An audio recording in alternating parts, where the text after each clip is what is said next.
मजबूत पाकिस्तान। इन तीनों ने मिलकर साजिश की। जब हमारी हुकूमत कराई गई, नौजवानों गौर से सुनो, जब हमारी हुकूमत कराई गई तो खुशियां किधर बनी? हिंदुस्तान में, हिंदुस्तान के अखबारों में, मीडिया पे ऐसे खुशी हुई कि जिस तरह शहबाज शरीफ नहीं था, शहबाज सिंह था। यानी उन्होंने उसको अपना बना लिया, क्योंकि शरीफ खानदान के बड़े गहरे ताल्लुकात हैं हिंदुस्तान की बिजनेस कम्युनिटी से। नरेंद्र मोदी घर में शादी पे बुलाया गया, खास तौर पे मोदी को बुलाया गया। वो आदमी जिसने सबसे ज्यादा मुसलमानों के ऊपर हिंदुस्तान में जुल्म किया, उसको इस शरीफ खानदान ने अपने घर शादी पे बुलाया। ये वो लोग हैं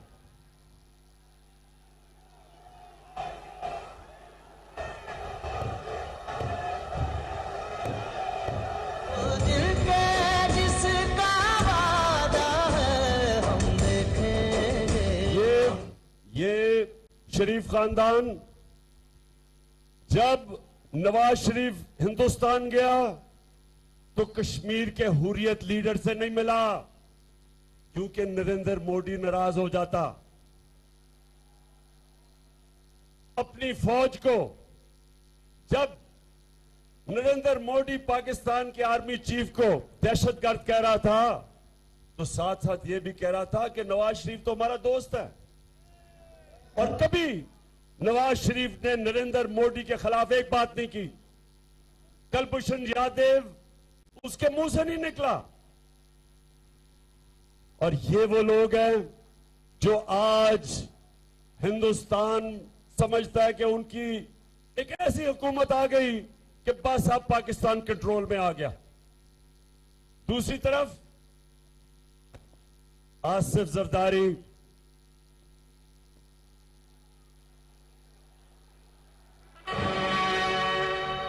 जाग उठा है सारा।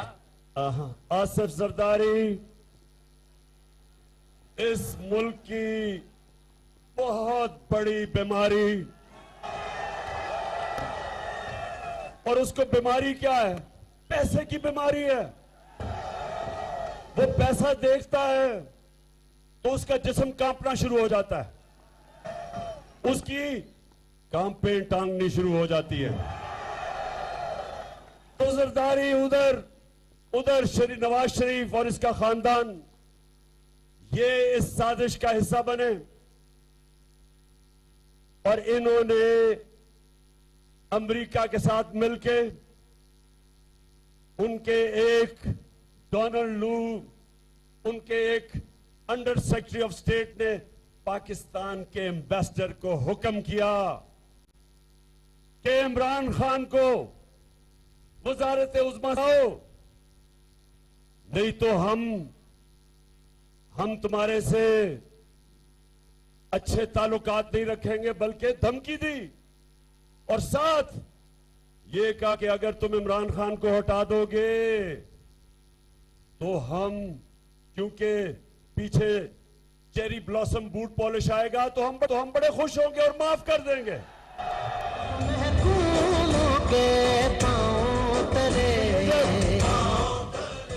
तो मेरे बजौड़ के बाशऊर लोगों, अब मेरी गौर से बात सुनो, गौर से सुननी है आपने बात कि हुआ क्या इस मुल्क के साथ, हमारे मुल्क के साथ हुआ क्या है। बनेर बनेर बनेर बनेर बनेर बनेर माशाअल्लाह, बड़े बाशऊर लोग हो माशाअल्लाह। एक एक चीज जानते हो, एक एक चीज मैं नोटिस कर रहा हूं, जो मैं बातें कह रहा हूं आपको समझ आ रही है। अच्छा अब सुने, हुआ क्या फिर? उनको वो मुरासला भेजता है 7 मार्च को, डोनाल्ड लू जो बात करता है हमारे एम्बेसडर से अमेरिका में, 7 मार्च को वो लिखा जाता है। 8 मार्च को अदम एतमाद की तहरीक इस्लामी में दाखिल होती है और देखते देखते हमारे जो इत्तेहादी हैं उनको भी याद आ जाता है कि ओहो तहरीक इंसाफ तो बड़ी बुरी पार्टी है, और साथ लोटे भी 20 लोटे गायब हो जाते हैं। तो अब जरा सुने, मैं तब कहता रहा कि यह पाकिस्तान की कौम के खिलाफ साजिश है। मैंने हर जगह कहा, मुरासला दिखाया, असेंबली में, नेशनल सिक्योरिटी कमेटी में, काउंसिल में। सदर पाकिस्तान आरिफ अलवी ने पाकिस्तान के चीफ जस्टिस को खत लिखा कि यह हमारे मुल्क में मुदाखलत हुई है, साजिश हुई है, इसके ऊपर इन्वेस्टिगेशन होनी चाहिए। अभी तक तो कुछ हुआ नहीं, लेकिन अब देखें कि अवाम से क्या हुआ है।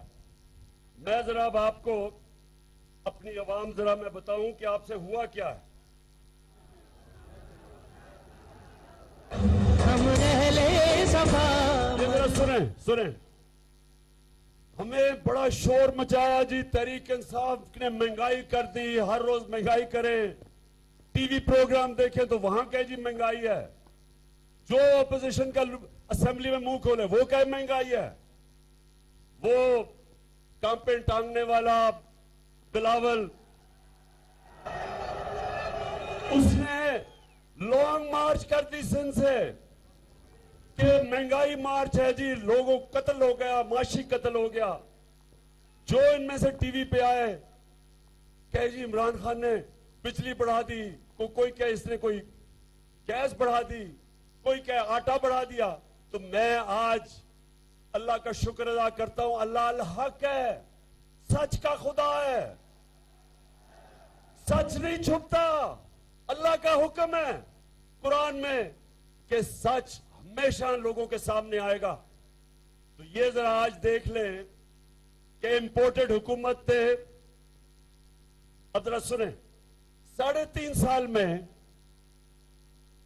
पाकिस्तान में आटे, हमारे दौर में आटा कितना कीमत बढ़ी 3.5 साल में? 326 रुपए। 20 केजी का जो आटे का थैला है हमारे दौर में वो बढ़ा 326 रुपए 3.5 साल में। 2 महीने में, इनके दौर के 2 महीने में आटा कितना बढ़ा? 422 रुपए। आटा बुनियादी चीज, और महमूद खान मुझे कह रहे हैं कि पख्तूनख्वा में उससे भी महंगा है, पंजाब से ज्यादा महंगा है। अब दूसरा सुने, चावल, बासमती चावल, 1 केजी चावल हमारे दौर में बढ़ा 3.5 सालों में 40 रुपए। इनके 2 महीने में 55 रुपए बढ़ा है, 2 महीने में। घी, अब जरा ये सुने, घी हमारे दौर में 1 लीटर 3.5 साल में घी कितना बढ़ा है? 213 रुपए। इनके 2 महीने में घी कितना बढ़ा है? 200 रुपया। 200 रुपया बढ़ा है।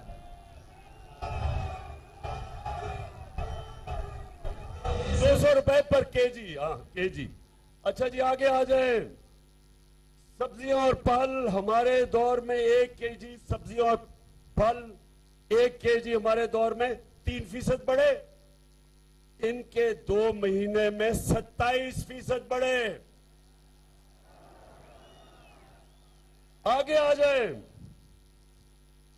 अब जरा ये सुने, पेट्रोल 1 लीटर हमारे 3.5 साल में 56 रुपए 90 पैसे बढ़ा 3.5 सालों में। इनके 2 महीने में कितना बढ़ा है? 60 रुपए। 60 रुपए बढ़ गया 2 महीने में। लेकिन एक लीटर फजल रहमान कितना बढ़ा? हमारे जमाने में 1 लीटर फजल रहमान 50 रुपए 70 पैसे बढ़ा है। इनके 2 महीने में 60 रुपया फजल रहमान बढ़ गया। और ये जो अभी मेरी कौम को इन गर्मी में जो अब एक तो लोड शेडिंग है, इंतहा की लोड शेडिंग है, लेकिन अब जो असल लोगों के ऊपर जो बिजली की कीमत का बम फटने लगा है, वो आप जरा सुन लें। हमने अपने 3.5 साल में 1 यूनिट बिजली 6 रुपए बढ़ाई, 6 रुपए। इन्होंने 2 महीने में बिजली 10 रुपए बढ़ाई है यूनिट।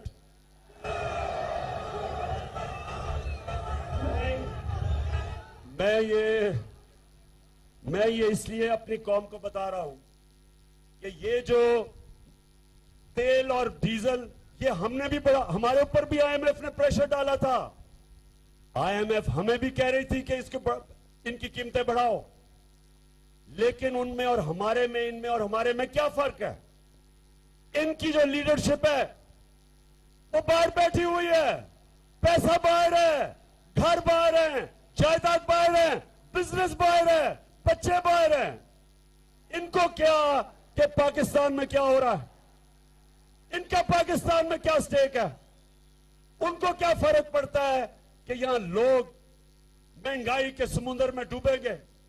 इनको क्या फर्क पड़ता है कि जब 1 लीटर डीजल और पेट्रोल 60 रुपए का बढ़ेगा 8 दिनों में, तो क्या आम आदमी की जिंदगी के ऊपर सिर्फ यही नहीं कि आपकी ट्रांसपोर्ट पे फर्क पड़ेगा, इसका हर चीज पे फर्क पड़ेगा।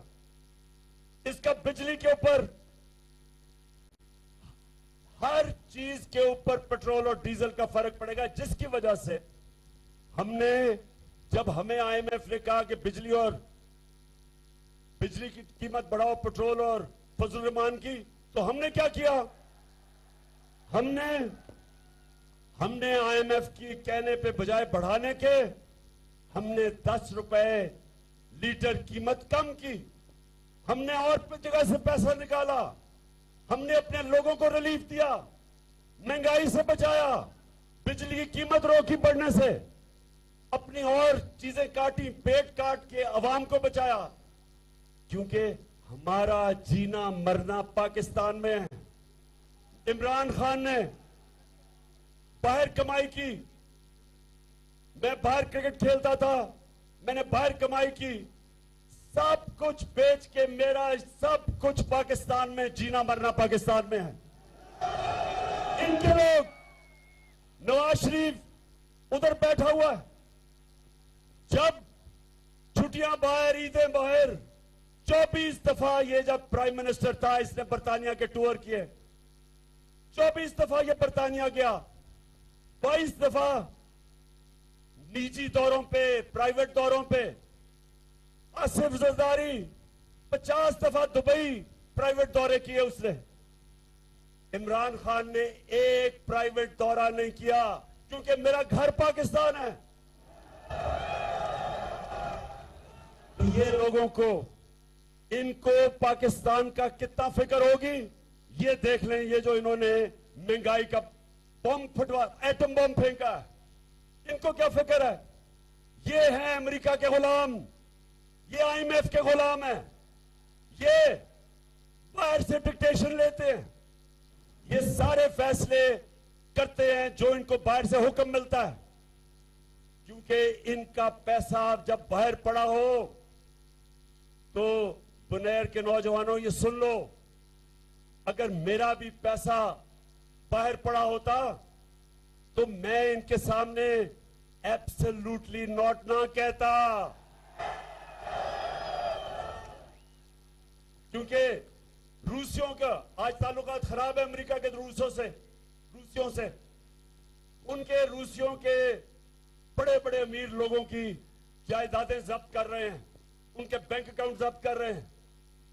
तो ये भी, इनको भी डर है, जरदारी और शरीफ को, इन दोनों खानदानों को, कि इन्होंने अरबों रुपया इस मुल्क का चोरी करके जो बाहर रखा हुआ है, ये कभी इनके सामने बात नहीं कर सकते।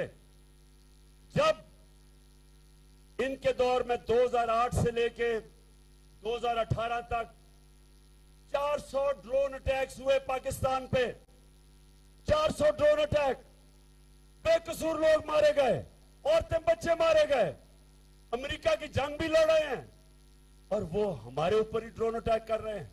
ये दुनिया की तारीख में कभी नहीं हुआ। लेकिन ये तो एक दफा इनके मुंह से नहीं निकला कि ये सारे इंसानी हकूक के खिलाफ है, ये इंटरनेशनल लॉज के खिलाफ है कि आप फैसला करें दहशतगर्द कौन है और आप ही मार दें। मैं बार बार बताता हूं कि हमारा बड़ा दहशतगर्द लंदन में 30 सालों से बैठा हुआ है। कौन है वो? पूछ रहा हूं कौन है वो जो अजीब अजीब बातें करने वाला है, जिसने सबसे ज्यादा कत्ल करवाया अल्ताफ हुसैन ने कराची में, आज लंदन में बैठा हुआ 30 साल से। क्या बरतानिया हमें इजाजत देगा कि हम ड्रोन अटैक करके उसको मार दें? कभी इजाजत नहीं देगा, क्योंकि वो कहेगा हमारे मुल्क का कानून ये कहता है कि अदालत में पहले साबित करो वो दहशतगर्द है। और हमारे मुल्क में 400 ड्रोन अटैक करके वो लोगों को इन्होंने मारा। देहातों के अंदर बम फट रहा है, कौन नीचे मर रहा है किसी को नहीं पता। जो मरता था, क्योंकि ये साथ मिले हुए थे उनके, हर कोई को दहशतगर्द कह देते थे, कभी तफ्तीश नहीं हुई। और जब बम फटता है तो उसमें तो टुकड़े हो जाते हैं इंसानों के, कैसे पता है कौन मरता है? और ये दो सरबरा जरदारी और नवाज शरीफ एक दफा इन्होंने इसकी मजम्मत नहीं की, क्योंकि ये पैसे के गुलाम है और पैसा बाहर पड़ा है। और इसलिए ये फैसले जो किए इन्होंने, ये जो फैसले किए हैं, बुनेर के नौजवानों ये सुन लो, ये कोई फैसला नहीं करता जिसको अपनी कौम की दर्द होती है। कभी कोई ऐसे फैसले 60 रुपए लीटर आप एक हफ्ते के अंदर बढ़ा दें और आप सोचे ही ना कि आम आदमी का क्या हाल होगा, तनख्वाहदार का क्या हाल होगा, और ऊपर से बिजली डबल कर दें। आप समझते हैं कि क्या इनके पास भी वो बाहर स्विस बैंक अकाउंट में और ओवरसीज ऑफशोर अकाउंट्स में पैसे पड़े हैं आपकी तरह?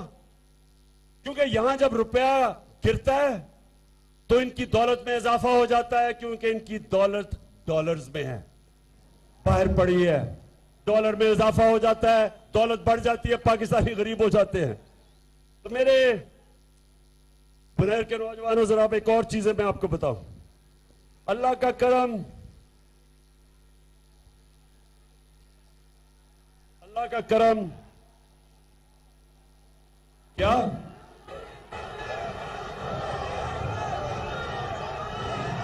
समझ?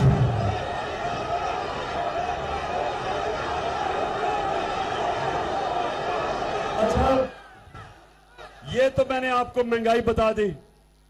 अब जरा गौर से, क्योंकि आप शऊर वाले नौजवान हो, बड़े गौर से सुनो कि हमारी माइशत को क्या हुआ है। बुनेर, ये जरा नौजवानों सुनना है आपने। जब हमारी हुकूमत थी, आखिरी 2 सालों में पाकिस्तान की दौलत में जो इजाफा हुआ, इसके बावजूद कि पाकिस्तान में कोरोना, बल्कि दुनिया में कोरोना तबाही मचा रहा था, कोरोना वायरस की वजह से दुनिया में कितनी तबाही थी, और इसके बावजूद कि जो हमें हुकूमत मिली थी वो बैंकरप्ट हुई थी, पैसा ही नहीं था, खजाना खाली था। उस दौर में हमें हुकूमत मिली, ऊपर से कोरोना आ गया। सुने जरा, आखिरी 2 साल में अल्लाह का करम है, इंसान कोशिश करता है, कामयाबी तो अल्लाह देता है। आखिरी 2 सालों में पाकिस्तान की जो दौलत का में इजाफा हुआ, जीडीपी ग्रोथ रेट जैसे कहते हैं, 5.6% था तीसरे साल में, और चौथे साल में 6% इजाफा था। यह समझ जाएं कि हमारी तारीख में यह तकरीबन सबसे वो दौर था जिधर सबसे ज्यादा इजाफा हुआ दौलत में। इस दौर में हमने जो किसानों की मदद की, हमारी जो 5 बड़ी फसलें हैं उनमें रिकॉर्ड पैदावार हुई क्योंकि हमने किसानों को पैसा पूरा दिलवाया। जो गन्ने के किसान थे उनको बेचारों को पैसा नहीं मिलता था, शुगर माफिया उनको कम उनकी गन्ने की कीमत देता था, फिर पैसे भी नहीं साल तक देता था। हमने ये चेंज किया, उनको पैसे दिलवाए, पूरी कीमत दिलवाई, कानून बताया। जब उनके पास पैसा आया उन्होंने अपनी जमीन पे लगाया और हमने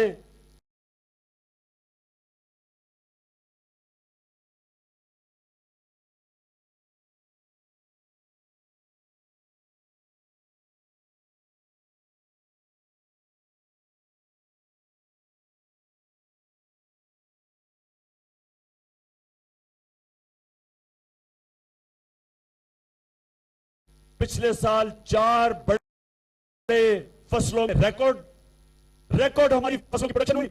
इस साल फिर 4 फसलों में रिकॉर्ड प्रोडक्शन हुई सिवाय गंदम के। तो ये किसानों के पास पैसा आया। इंडस्ट्री अयूब खान के बाद सबसे ज्यादा इंडस्ट्री में पिछले 2 साल में तरक्की हुई। हमने अपने रिजर्व बिल्ड किए। रिजर्व का मतलब कि अगर आप फॉरेन एक्सचेंज रिजर्व तो आपके रुपए गिर जाता है, रुपए की कीमत कम हो जाती है, तो वो बिल्ड किए। तो जब इन्होंने साजिश से हमारी हुकूमत गिराई, जरा अब सुने 2 महीने में पाकिस्तान में क्या हुआ। हमारी जो रिकॉर्ड एक्सपोर्ट हो रही थी 10% मई के महीने में उसमें कमी आ गई है। उसका मतलब कि जो हमारा तिजारती खसारा है वो $4 अरब से बढ़ चुका है मई के अंदर। फिर हमारे जो रिजर्व्स थे जो हमने मेहनत करके 3.5 साल में ऊपर लेके गए थे वो वापस उधर आ गए हैं। जब हमारी हुकूमत आई थी अब $9.7 अरब के जो रिजर्व थे वो वापस उधर चले गए हैं। यानी हमने जितने रिजर्व्स ऊपर चढ़ाए थे वो सारे वापस चले गए हैं और जिसकी वजह से 20% कमी हुई है रुपए में। आज रुपया 200 रुपए से ऊपर चला गया, डॉलर जो है वो 200 रुपए से ऊपर चला गया। इसकी अभी और मजीद महंगाई आएगी और ये सिर्फ 2 महीने में जो हुकूमत हम छोड़ के गए थे और जो इन्होंने किया। स्टॉक मार्केट 10% नीचे गिर चुकी है। इसका मतलब 700 अरब रुपया स्टॉक मार्केट से निकल चुका है। और फिर जो सूद है 15.5% सूद पहुंच गया है। ये 98 के बाद सबसे ज्यादा पाकिस्तान में सूद है जो अब हमारी इंडस्ट्री को अफेक्ट करेगा, बिजनेसेस को अफेक्ट करेगा। तो मैं ये इसलिए कह रहा हूं कि ये जो अब हमारे हालात हैं, हम जब ये छोड़ के गए थे नून लीग वाले और जब ये इनके 2 दौर में हमेशा पाकिस्तान की एक्सपोर्ट्स वहीं की वहीं रह जाती है। दौलत में तो तब इजाफा होता है जब एक्सपोर्ट्स बढ़ती है। लेकिन जो अब हालात हैं, जो इंटरनेशनल एजेंसी जिसको मूडीज कहते हैं, जो फैसला करती है कि हुकूमत की माइशत की क्या हालात है। हम जब आए थे हमारे मूडीज ने माइनस ग्रेडिंग दी हुई थी, हम उसको लेके गए स्टेबल पे, अब फिर वो नीचे आ गई है। इसका मतलब कि पाकिस्तान के लिए कर्जे लेना बहुत मुश्किल होगा, बाहर के बैंकों से कर्जे, क्योंकि उन्होंने रेटिंग नीचे कर दी। ये सिर्फ 2 महीने में हुआ है। तो मैं आज पूछना चाहता हूं, मैं आज अपने उन लोगों से पूछना चाहता हूं, हमारे मुल्क के न्यूट्रल से पूछना चाहता हूं कि जब आपने फैसला किया कि हम न्यूट्रल हो जाते हैं, बिस्मिल्लाह, बहुत अच्छी चीज है। लेकिन मैंने आपको बताया था तब कि हमारे जिधर माशी हालात खड़े हैं, इसमें अगर ये जो साजिश जो मैं सुन रहा हूं हो रही है, अगर ये कामयाब हो गई तो हमारे मुल्क की माइशत को बहुत नुकसान होगा। मैंने शौकत तरीन हमारे फाइनेंस मिनिस्टर को भी कहा कि उनको आगाह करो कि ठीक है न्यूट्रल बड़ी अच्छी चीज है, लेकिन मुल्क की सालमियत भी बड़ी जरूरी है। मुल्क अगर मजबूत होगा तो हम अपना दिफा कर सकते हैं। अगर मुल्क की माइशत अगर वो गिरना शुरू हो जाए तो मैं बार बार सोवियत यूनियन की मिसाल देता हूं। दुनिया की 2 सबसे ताकतवर मुल्क थे, अमेरिका और सोवियत यूनियन। दुनिया की 2 सबसे ताकतवर फौजें थी, अमेरिका की और सोवियत यूनियन की। लेकिन जब सोवियत यूनियन की माइशत जब वो नीचे गई तो मुल्क टूट गया, सोवियत यूनियन टूट गई। तो मैं आज अपने न्यूट्रल्स को यह कहना चाहता हूं कि देखें, ये जो बातें कर रहे हैं कि जनाब इमरान खान के ऊपर गद्दारी का मुकदमा चलाया जाए, पहले मुझे जरा इन लोगों से सबसे पूछता हूं मैं कि लोग क्या ये जरदारी और नवाज शरीफ मेरे पे गद्दारी का मुकदमा चलाएंगे? वो लोग जो जिनका है ही सब कुछ पाए, क्या वो लोग जो एक जरदारी हुसैन हक्कानी के साथ अमेरिकनों को कह रहे हैं कि मुझे पाकिस्तानी फौज से बचा लो, वो मेरे पर मुकदमा करेगा गद्दारी का? और क्या वो नवाज शरीफ जो इस मुल्क में सजा याफ्ता, जो पकड़ा गया पैनामा के अंदर, जो इसने बेटी के नाम पे 4 अरबों रुपए की प्रॉपर्टीज लंदन में ली थी, सजा याफ्ता मफरूर झूठ बोल के बाहर भागा हुआ, क्या वो मुझे फैसला करेगा कि मैं गद्दार हूं? मैं आज सारे अपने पाकिस्तानियों से कहना चाहता हूं कि देखें, ये जो साजिश है ये इमरान खान के खिलाफ सिर्फ इसलिए है कि इमरान खान अगर हटता है रास्ते से तो रास्ता साफ हो जाता है इस तरह के लोगों की जो इस मुल्क का पैसा लूट के बाहर लेके जाए। ये वो लोग हैं जो 30 साल से हुकूमत कर रहे हैं। पाकिस्तान में 2 खानदानों ने 30 साल हुकूमत की है, शरीफ और जरदारी खानदान ने, और मुल्क को मकरूज इमरान खान ने किया। 30 साल आपने हुकूमत की है, हमने मुल्क को उधर से ऊपर निकाल के सस्टेनेबल ग्रोथ यानी कि सही रास्ते पर लगाया, पटरी पर चढ़ाया, साजिश से गवर्नमेंट करवा के। और अब जब इन्होंने देखा कि सारी कौम आज इस साजिश को समझ बैठी है, इसके खिलाफ है, इन गद्दारों के और चोरों के, तो आज ये कोशिश कर रहे हैं कि इमरान खान को रास्ते से हटाए गद्दारी का मुकदमा करके। सब तख्त गिराए जाएंगे, हम देखेंगे, लाजिम है कि हम भी देखेंगे, हम देखेंगे।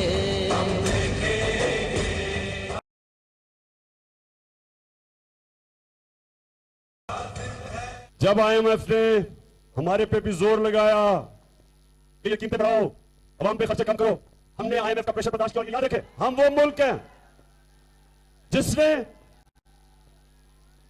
पहली दफा इस मुल्क की तारीख में जो सबसे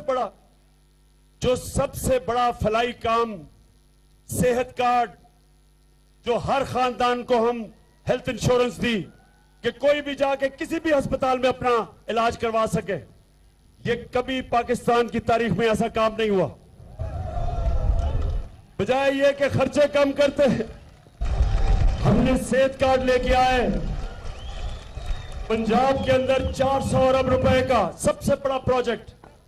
फिर हमने एहसास प्रोग्राम से निचले तबके की मदद की, औरतों को हुनर, पैसे जो सबसे गरीब तबका था उनको पहुंचाए।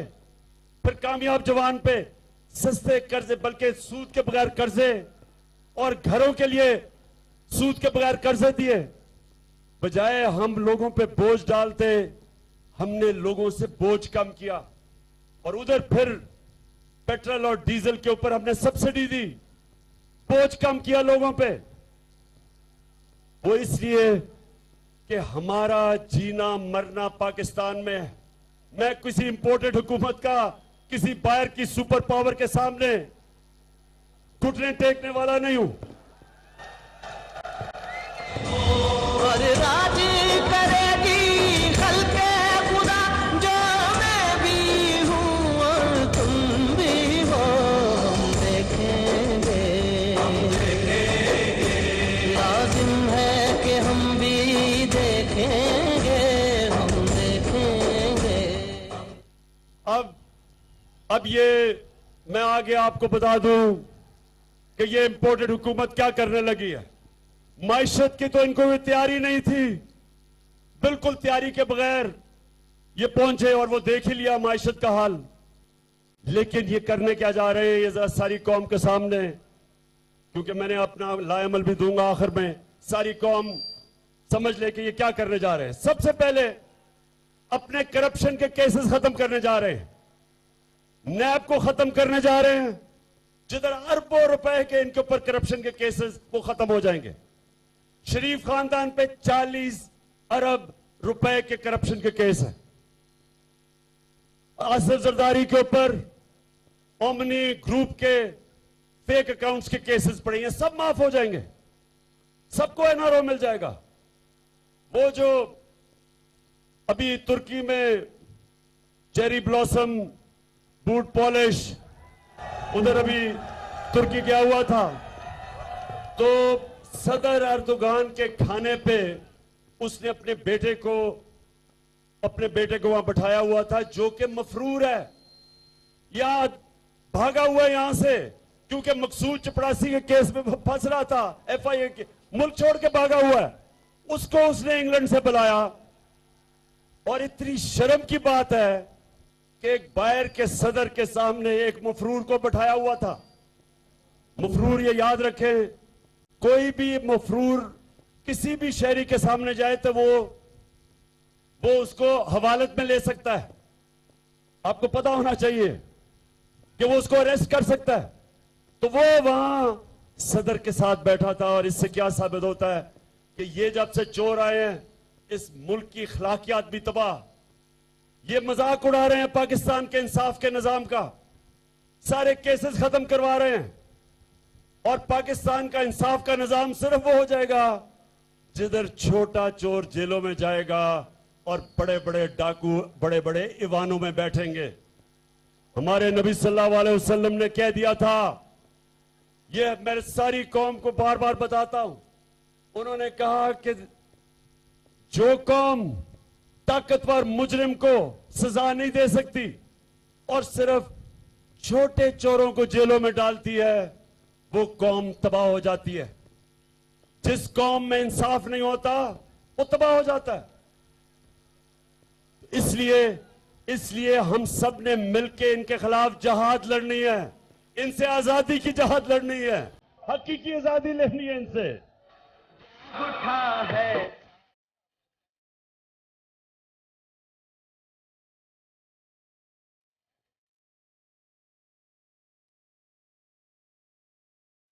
काशिफ मिशन कंट्रोल का। तो मैं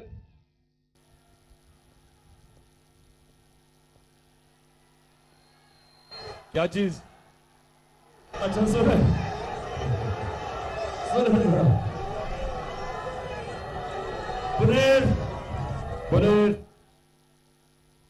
सुने जरा, इन्होंने सबसे पहले मैंने आपको बताया, इन्होंने करप्शन केस खत्म करने आए इसलिए थे।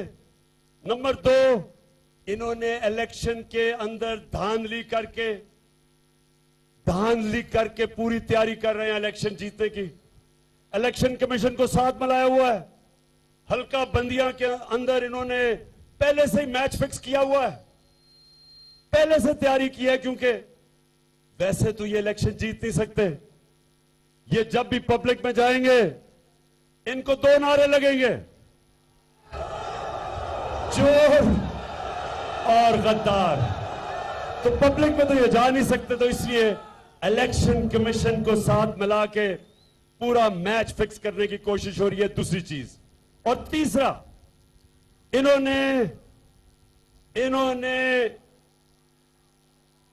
इन्होंने पुलिस को साथ मिला के झूठे केसेस बना के इन्होंने पूरा कोशिश की है कि अब ऑपोजिशन को ये क्रश कर दे, तबाह कर दे, दबा दे।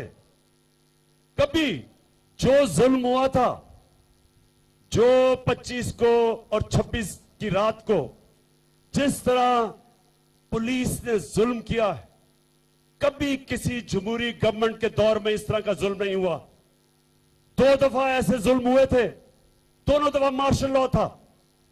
कभी जमहूरियत के अंदर इस तरह का जुल्म मैंने नहीं देखा।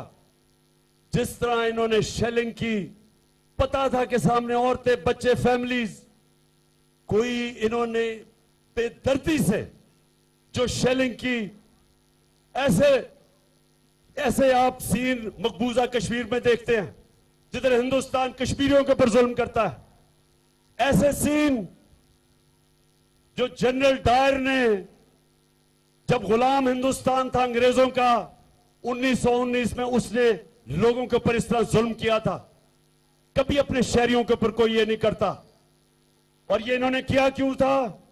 एक वजह से, दहशत फैलाने के लिए, खौफ फैलाने के लिए।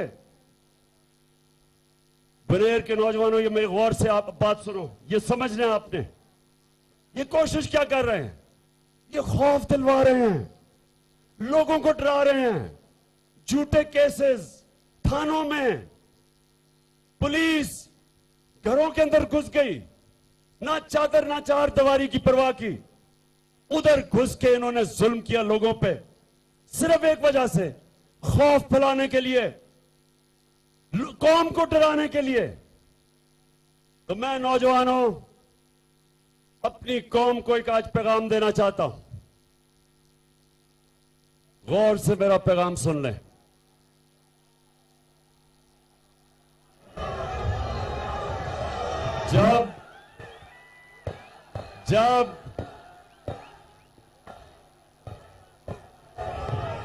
जब हजरत इमाम हुसैन निकले, पता था कि यजीद के पास बड़ी फौज है। हक और सच के रास्ते पे जब निकले तो कूफा के लोगों को पता था कि हजरत इमाम हुसैन सच और हक पे खड़े हैं, लेकिन उन्होंने उनकी मदद नहीं की, क्योंकि वो यजीद से खौफजदा थे, यजीद के जुल्म से खौफजदा थे। उन्होंने उनकी मदद नहीं की, पता होते हुए कि वो राय हक पे खड़े हैं। और वो सारी, जब तक क़यामत तक कूफा के लोग पछताएंगे कि क्यों नहीं उन्होंने उनकी मदद की, क्यों उन्होंने इतना बड़ा हमारी इस्लाम की तारीख में सान्या होने दिया। हमेशा वो पछताएंगे। और हर दौर में यजीद होते हैं पाकिस्तानियों, हर दौर में यजीद आते हैं, और हर दौर में एक कौम को मौका मिलता है कि राय हक पे खड़ी हो, यजीद का मुकाबला करे, जुल्म का मुकाबला करे, अमर बिल मारूफ पे चले। हर दौर के यजीद के सामने एक कौम के पास ये दो रास्ते होते हैं, एक खौफ के बुत की पूजा करे और जुल्म के सामने ना खड़ा हो, और दूसरा जहाद करे जुल्म के खिलाफ। तो मैं आज अपनी सारी पाकिस्तानी कौम को कहना चाहता हूं, यहां से बुनेर के बाशऊर लोगों के सामने मैं अपनी सारी कौम को पैगाम देना चाहता हूं कि ये है यजीद के मानने वाले, जिस तरह का जुल्म इन्होंने किया। मुझे तो बाद में खबरें आई हैं, मैं तो कंटेनर में था, मुझे तो पता ही नहीं क्या हो रहा था। मुझे तो अगले दिन पता चला आहिस्ता आहिस्ता कि इन्होंने किस किस्म का जुल्म किया है पाकिस्तान के शहरियों पे, जो सिर्फ अपना हक मांग रहे थे पुरअमन एहतजाज का। जिस तरह का तशद्दुद किया, जिस तरह का तशद्दुद किया, कभी भी वो लोग जिन्हों में इंसानियत होती है वो कभी अपने लोगों पे ऐसा तशद्दुद नहीं कर सकते।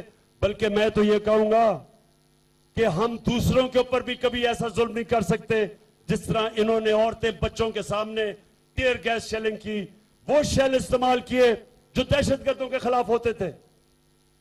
तो मैं अपनी आज कौम को, सारों को यहां से खड़ा होकर पैगाम दे रहा हूं कि मैंने इनका, जब तक मेरे में खून है, मैं इनका मुकाबला करूंगा इस वक्त के यजीदों का। लाजिम है कि हम भी देखेंगे, हम देखेंगे, लाजिम है कि हम भी देखेंगे, हम देखेंगे। और मैं सारी अपनी कौम को आज पैगाम दे रहा हूं कि मैं चाहता हूं कि आप इस इंपोर्टेड हुकूमत जो जुल्म के जरिए इस कौम को दबाना चाहती है, मैं सबको पैगाम दे रहा हूं कि अगर आज आप इस जुल्म का मुकाबला नहीं करेंगे, आपके बच्चों को आखिर में मुकाबला करना पड़ेगा और तब ज्यादा मुश्किल हो जाएगा। ये है टाइम, और मैं ये आप सबके सामने कहता हूं कि ये बात करते हैं कि जी वो इमरान खान के ऊपर केस कर दो, जेल में डालोगे। सुन लो, गौर से सुन लो। जेल तो छोटी चीज है, मैं तो अपनी जान की कुर्बानी देने के लिए तैयार हूं। उड़ जाएंगे हम। सुप्रीम कोर्ट ने, हम इंतजार कर रहे थे सुप्रीम कोर्ट का फैसला, ताकि मैं अनाउंस करूं कि जब हम फिर निकलने लगे। लेकिन मुझे अब सुप्रीम कोर्ट के फैसला एक ऐसा आया है कि मेरे वकीलों ने आज मुझे बताया कि थोड़ी आपको इंतजार करनी पड़ेगी, क्योंकि उस फैसले में कई ऐसी चीजें हैं जो अभी उसकी वजाहत होने वाली है। लेकिन मैं आज यहां खड़ा होकर अपने सुप्रीम कोर्ट को यह जरूर पैगाम देना चाहता हूं अपनी सारी कौम के सामने कि देखें, मैं तो वो पाकिस्तानी हूं जो 40 साल से मेरी कौम जानती है, मुझे 40 साल से जानती है कौम। मैंने आज तक ना कभी इस मुल्क का कानून तोड़ा है, ना मैंने कभी अपने लोगों को कहा कि इस मुल्क का कानून तोड़ो। हमेशा एहतजाज हमने पुरअमन किया, 126 दिन का धरना दिया, हमने सारे लोगों को पुरअमन रखा। हम कभी नहीं चाहेंगे कि हम इस मुल्क का कानून तोड़ें और हमारी कौम का अपनी सिक्योरिटी एजेंसीज के सामने। साबिक वज़ीर-ए-आज़म इमरान खान और चेयरमैन पीटीआई वनीर में जल शाम से खिताब कर रहे थे, जहां पर पीटीआई ने पावर शो किया। उन्होंने कहा कि अमेरिका के गुलामों ने अवाम पर पेट्रोल बम गिरा दिया है, बैरूनी साजिश के तहत हम पर हुकूमत मुसल्लत की गई। इमरान खान ने मजीद कहा आसिफ अली जरदारी और नवाज शरीफ इस साजिश का हिस्सा बने, और उन्होंने कहा कि काम पे टांगने वाले बिलावल भुट्टो ने सिंध में महंगाई का मार्च कर दिया है। पावर शो में इमरान खान ने जो है वो मुखालफिन पर खूब गर्जे बरसे। उन्होंने कहा कि ये शोर मचाते थे कि पीटीआई ने महंगाई कर दी। इनके 2 माह में आटे का थैला 422 रुपए महंगा हो गया था। उसके साथ साथ इमरान खान ने कहा कि नवाज शरीफ ने बतौर वज़ीर-ए-आज़म अपने दौरे हुकूमत में 24 बैरून मुल्क दौरे किए। उनके 2 माह में पेट्रोल 60 रुपए बढ़ चुका है। हमारा बड़ा